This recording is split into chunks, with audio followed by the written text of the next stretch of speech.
Last Friday, the 15th of October, the New South Wales Supreme Court issued a decision regarding multiple legal cases against the New South Wales Health Minister, Mr Hazzard, covering the validity of the health orders issued by Mr Hazzard, the validity of mandatory vaccination orders for certain industries, and if the health orders were in effect coercing New South Wales residents to get vaccinated by restricting their ability to work.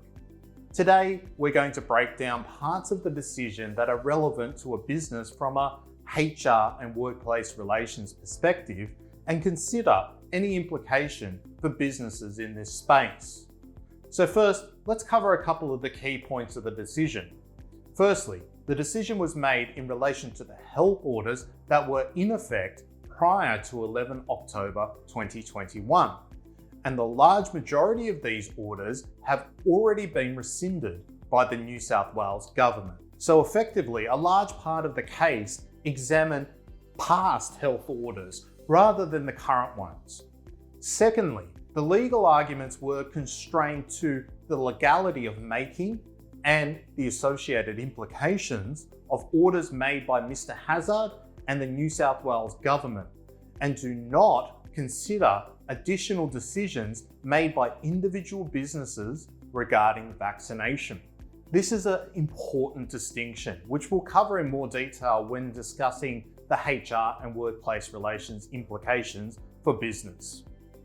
The case looked at a number of complex legal arguments considering state, federal, constitutional, and international laws, as well as expert Australian and international medical experts. However, in essence, the decision, which may yet be appealed, found that Mr Hazzard had the ability to make the orders that he made, and even though those orders restricted many people from being able to attend work for a period of time, did not amount to mandating or coercing a person into a medical procedure. So what are the implications and insights that New South Wales business should take out of this decision from a HR and workplace relations perspective?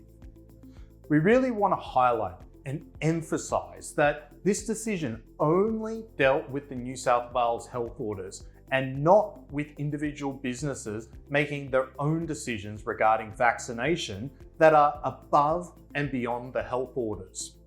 You are likely to see some headlines in the mainstream media saying that New South Wales businesses now have the ability to mandate vaccination.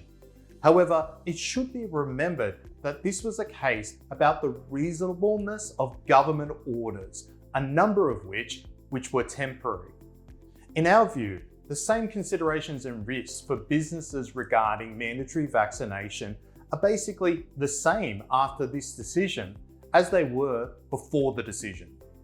HR and workplace relations operate under a complex mix of federal and state legislation. Still today, 18 months in, we are seeing mixed messaging regarding if mandatory workplace vaccination policies are permitted. For example, Deputy President Dean of the Fair Work Commission has recently made statements against termination of employment as a result of workplace mandatory vaccination policies, which we've covered in detail on our website. WorkSafe Australia is still indicating that businesses should seriously consider if mandatory vaccinations are reasonably practical based on your business's individual circumstances. Ultimately, mandatory workplace vaccination continues to be an issue that we're asked about a lot by our clients, associate members, and our broader network. We have taken the view for some time now that whilst businesses have the ability to make their own decisions in this space, they should take caution before implementing policies above and beyond what is required by the government, as the risk for unintended claims continues to exist, and there is still quite limited guidance from unfair dismissal cases which go to the issue of mandatory workplace vaccination. If your business is struggling with how to manage COVID-19 in your workplace and would like advice and guidance in this area, please do not hesitate to reach out to us by visiting ondemandhr.com.au. So that's all for today, and we hope that you're all staying positive, and we're looking forward to seeing you all in the next update.